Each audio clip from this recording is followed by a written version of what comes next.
With the black community already under such threatening pressure in the pandemic, ugly eruptions of racism intensify a very hot fire. We'll talk about the way forward for law enforcement and the people they're meant to protect. Today is Sunday, May 31st, 2020, and this is Flashpoint. All right, welcome to Flashpoint. I will draw attention to the fact that today is the last day of May. I've mentioned a number of times that the days just seem to be passing away in a blur, but like April before it, May was feeling like it never really happened until the month came to a close. So much has happened in these last few days. We are this morning a nation in crisis, already trying to fight our way through a pandemic, an economy that is a smoldering mess, and now racial turmoil and unrest that is tearing at the heart of cities across the country, including Detroit. How many tiles could you pull out before the Jenga of our lives collapses?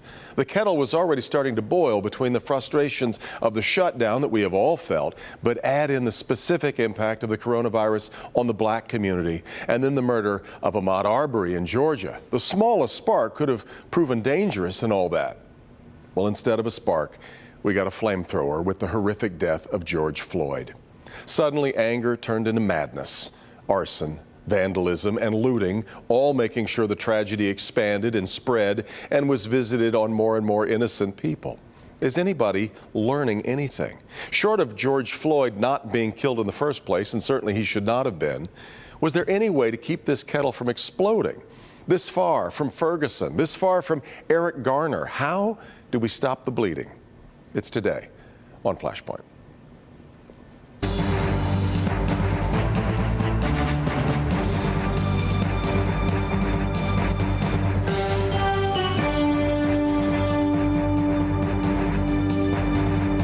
We have, of course, seen several nights of American cityscapes lit by fire, pockmarked by broken glass and angry showdowns between protesters and police. Detroit has not seen the worst of it, not what we've seen in Los Angeles, Atlanta, Chicago, certainly Minneapolis, or even Grand Rapids, which joined a growing list of cities in turmoil that aren't usually considered hubs of social unrest. But where does all of this go? Let's start this morning with Detroit's Police Chief James Craig and Wayne County Sheriff Benny Napoleon. Great to have you both here. And Chief, let me start with you. I'm wondering if we've had somewhere around 140 arrests over these last two nights, but I wonder if you yet have a handle on exactly what we're watching happening here, where people are coming from, and what they're trying to say or do.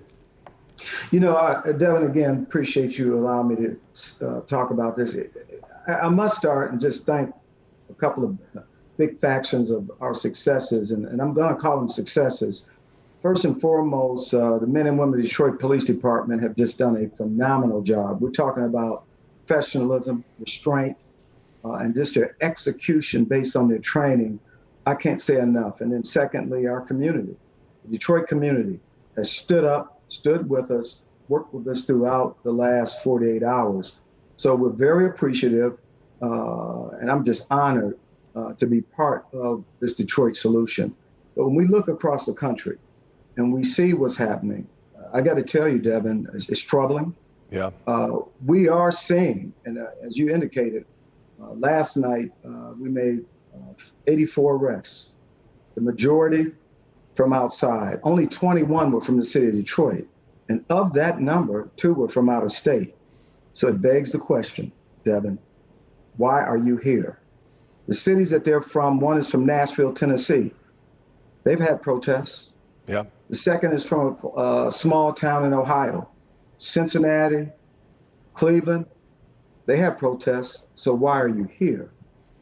We know, and certainly this department is poised to keep this city safe. We certainly applaud and support the protesters that are out there putting out the message. The police department is as angry about the death of Mr. Floyd. And so we support the protesters. We will not support law violators. Sheriff, you, of course, former police chief of the city of Detroit, you're pretty familiar with all the issues that we're watching here, too. I'm really curious about your reflections about what you think we're watching happen. You know, first and foremost, I also would like to commend the chief and the men and women of the Detroit Police Department for the phenomenal job they're doing. I think what you see here and why you see a difference in the tenor and tone in Detroit based upon the long with the people of the city of Detroit, beginning in post 67 and trying to rebuild it. So again, those strong relationships have benefited this community greatly. And if the outside agitators would stay away, as the chief said, we'll have peaceful protests instead of people who want to come and cause destruction. Chief, as you pointed out last night, as you were talking to reporters about 11 o'clock last night, you were talking about finding people showing up with coolers full of bricks. And obviously we know that people showed up with fireworks. That's a kind of mayhem that some people were prepared for and trying to clearly entice and create. I wonder just how close on the fault line you feel like we are right now from this tipping over to a point of no return. Well, the speed of execution by the Detroit Police Department has worked phenomenally. I just can't say enough about it. But you're right, Devin. These individuals came with coolers with rocks, bottles, railroad ties, and they introduced something very different last night, and that was fireworks, M80s. And they were propelling these M80s at our officers as distraction and trying to create injury. And so it's serious. And again, what we saw different last night is increased agitation by these outsiders that are coming in here. And so we're nimble and we're constantly adjusting our strategy to address this. But I am absolutely confident that we're going to continue to manage this and what the public expects us to do.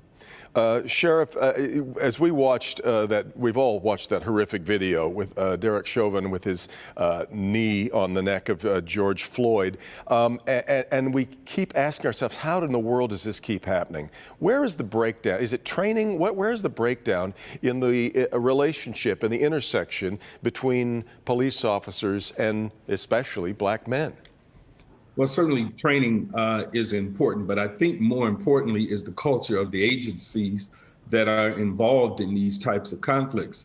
The leadership sets the tone, and when people know that you can't get away with that kind of abuse, then the officers in the agency will comply. Clearly, there's an issue when you see those kinds of things happen, and agencies have to do, as the chief was saying in a prior interview you had with him, you have to work on building relationships with the community in times when there is no trouble.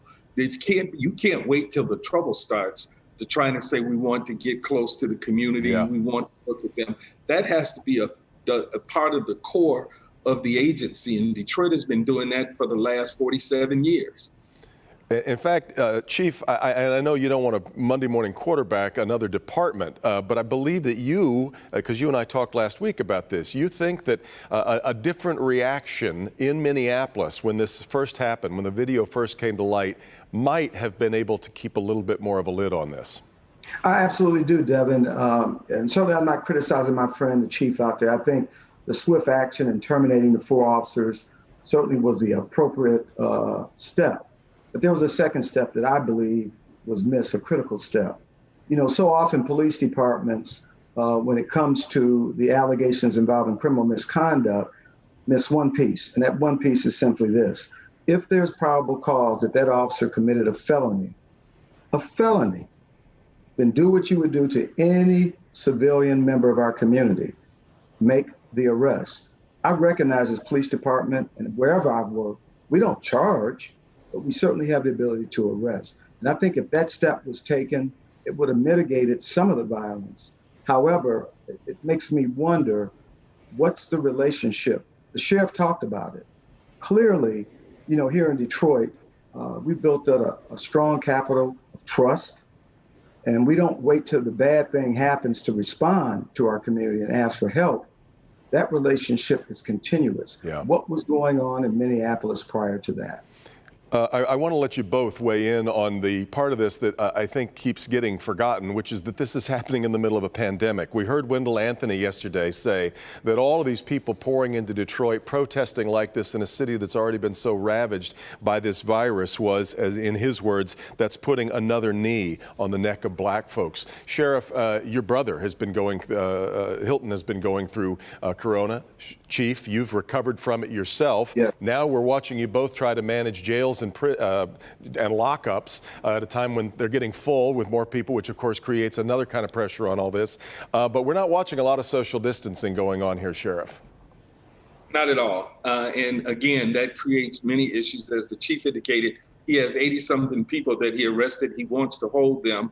Well, more than likely, they're going to wind up coming into the Wayne County Jail at some point if he holds them beyond a certain time. And at that point, it becomes an issue for us in the jail to try to keep not just the inmates, but also the people who work and visit the jail. It's a huge problem. And the people that are doing this are totally irresponsible, bringing that kind of danger into our community, which has already been devastated by this virus. Chief, you want to weigh in on that as well? Absolutely. These outsiders primarily, they're carrying flags, they're chanting Black Lives Matter. So I reflect and say, well, Black lives truly matter, and you understand the danger associated with COVID-19 and the fact that African Americans are 3 or 4 more times likely to contract and die from this disease, and you happen to be in one of the most heavily populated cities that's African American, as Black lives really matter, Devin. And so no one could give you an answer to that, of course, because these individuals, these outsiders coming into the city of Detroit have another agenda. Lastly, Chief, what do you expect we're headed for? We got more trouble coming tonight, do you expect? Well, we know that there's going to be more protests. Again, we're going to continue to support those who are peaceful, but again, zero tolerance for those who are going to commit criminal acts. Detroiters expect it. We have many Detroiters standing with us. We will not allow outsiders to come in and ravage our city. And so we're going to continue to push hard, Devin. I mean, we have a professional police agency. As the sheriff indicated, if we need support from the sheriff's department, our friends in the state police. But at this point, I'm applauding the work of the Detroit Police Department. Phenomenal work. Chief Craig and Sheriff Napoleon, I thank you both so much for being here this morning. We will obviously stay very close to you here in these coming days and nights as we watch what unfolds. We'll be back with more on Flashpoint right after this.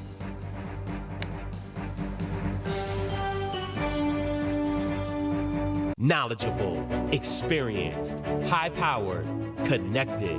Mario Morrow & Associates is a trusted media and public relations firm. When you need a company that understands your vision and knows your industry, consider Mario Morrow & Associates. We'll help you win with strategic marketing, image building, digital and social media, and crisis management. Contact Mario Morrow & Associates, where success rules and results matter. Learn more at mariomorrow.com.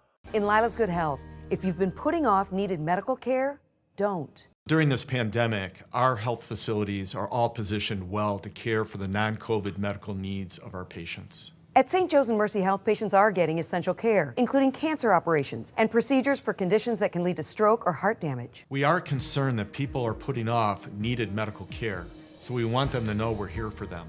Even in a pandemic, when you need medical care, it's available. For St. Joe's and Mercy Health, I'm Lila Lazarus.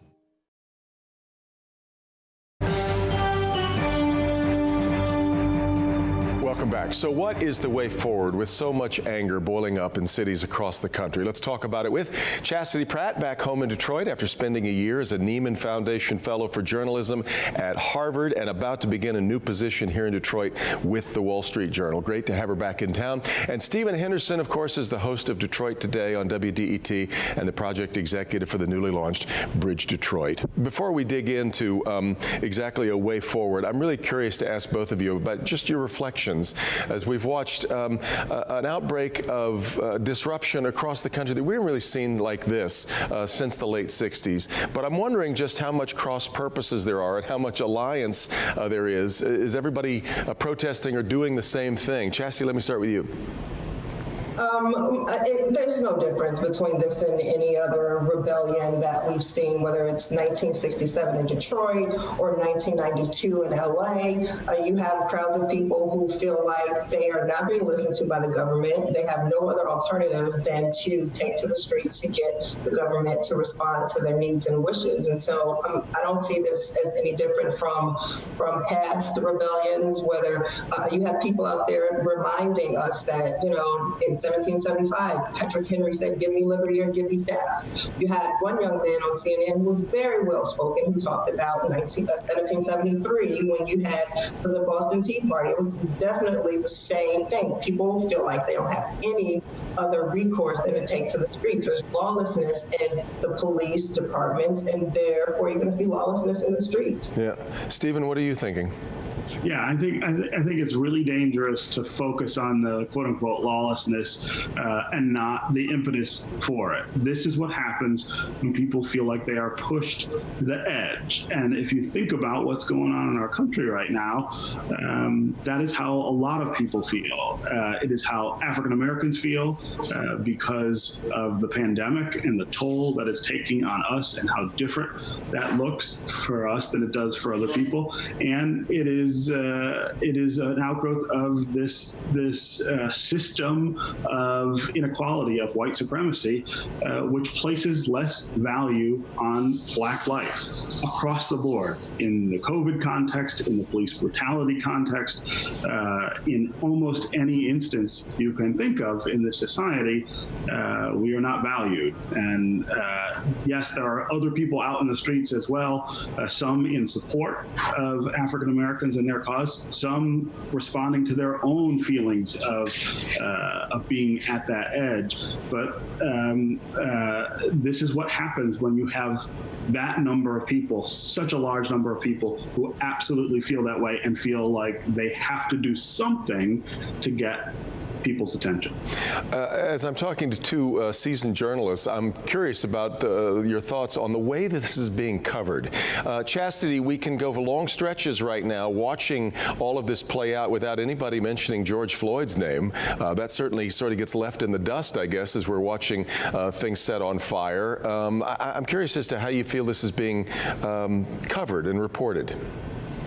Well, we have a different media than we had in 1967 when the rebellion happened here in Detroit, and even 1992 when the Rodney King incident was caught on film. What you have now is you have reporters who don't have these huge cameras anymore. A lot of them actually going live on social media from their phones, and so they're mixing in with the crowd that they are covering. And so we have seen, you can just take to social media and see what some of the reporters are saying, and some of them even live. You had Omar Jimenez from CNN get arrested on TV, and you had several Detroit reporters talking about being gassed because they're in the crowd and they don't have any huge camera or anything making them distinct from the crowd except for a little, maybe press pass. And by the time they're pulling that out, it's too late. They've been gassed. And so when you have reporters who are now in the scene being mistaken for part of it, what you're seeing is a very different perspective. You have white reporters being treated, or now they see how it feels to be treated like your life doesn't matter. And so their reportage is going to reflect that, being treated like you've done something wrong when you haven't, being treated like, you're a part of a lawless group when you're not. And so when the media becomes part of the crowd that's being treated badly, you're going to see some different kind of coverage. And as far as what you see with the 24-hour coverage, I feel kind of sorry for some of my colleagues having to cover this for 24 hours because sometimes you run out of stuff to say.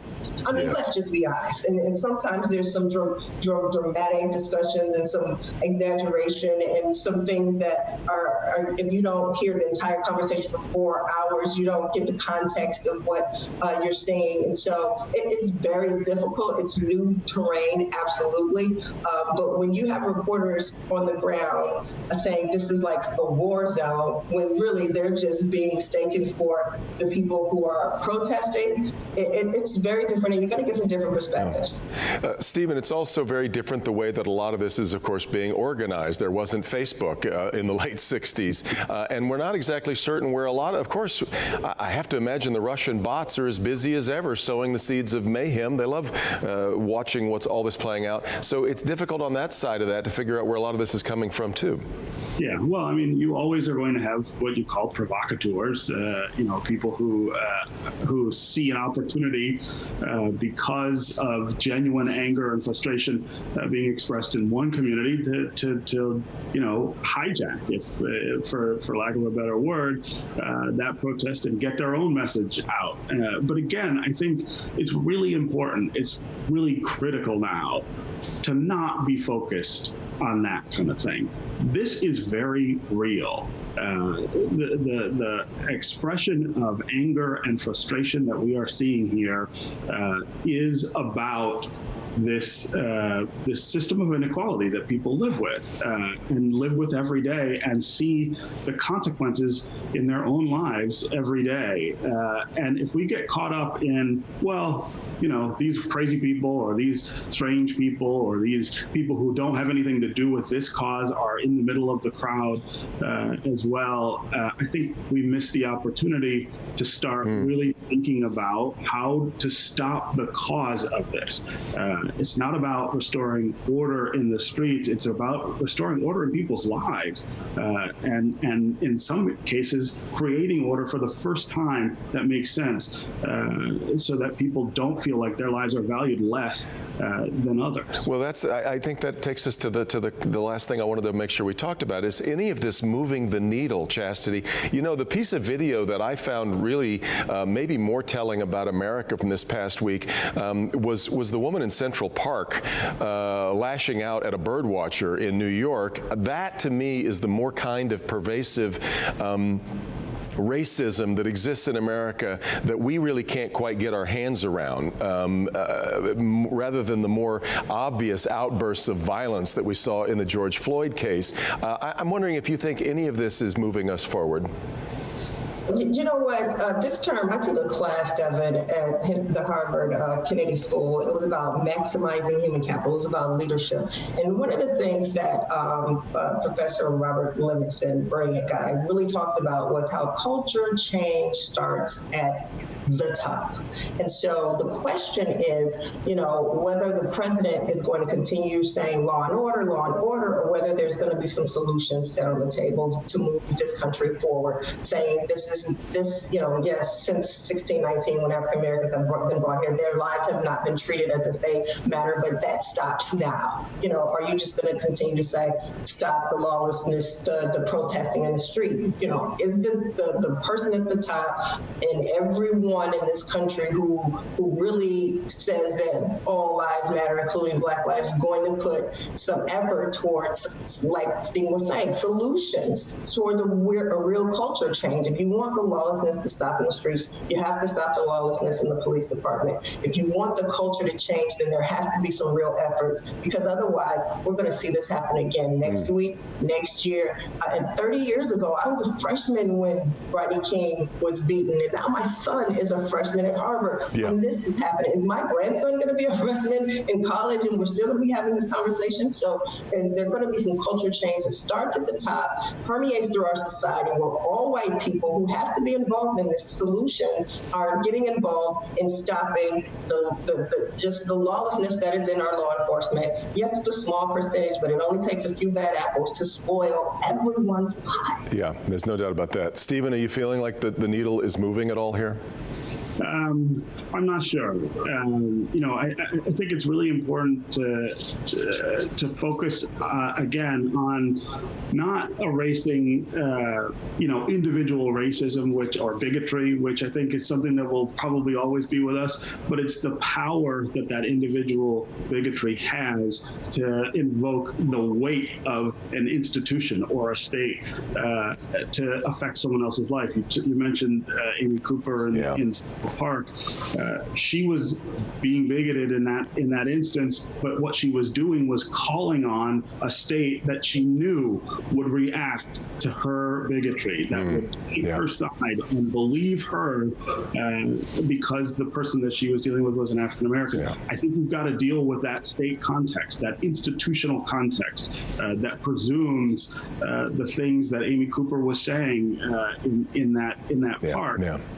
And then acts on it. We've got to get there, and I don't feel like we've made terribly great progress on that. Sadly so. I so appreciate you both being here. And Chastity, great to have you again back in Detroit after your year away. We'll look forward to having you both back on Flashpoint real soon. Thanks so much. We'll wrap things up for Flashpoint right after this. It's not fair to see my sons with tears in their eyes because they worry if they're going to be next. You're looking at Detroit police officers in full riot gear. What started as a peaceful protest at Detroit's police headquarters earlier today has certainly unraveled downtown. There's a lot of weird ingredients here that are coming together at this hour. You're saying you're about to gas? That's definitely tear gas.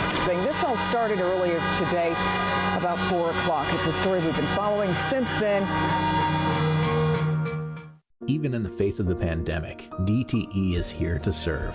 Our dedicated crews are working 24/7 to provide the reliable energy everyone in Michigan depends on. Especially now. We're tough. We'll power through. DTE. As temperatures skyrocket and your AC feels the pressure, now is the perfect time to insulate. Don't suffer through a hot house and high energy bills. Insulate now and cut your energy bill up to 50% with Ace & Sons. Call today and get 15% off installation. Local 4 News at 5 and 6. The stories that are affecting you. We fight for the truth. Your truth. We understand the challenges Detroiters face because we face them too.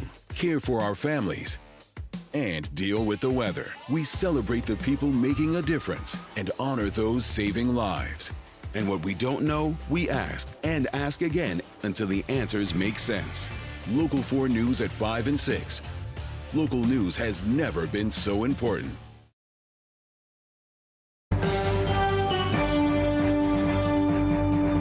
Let me leave you with some great news. The NASA SpaceX Dragon capsule has now docked with the International Space Station after a 19-hour flight following yesterday's thrilling launch. As I often say, if you don't like what you see when you look around, try looking up. Thanks so much for being here for Flashpoint. Have a great week and stay safe.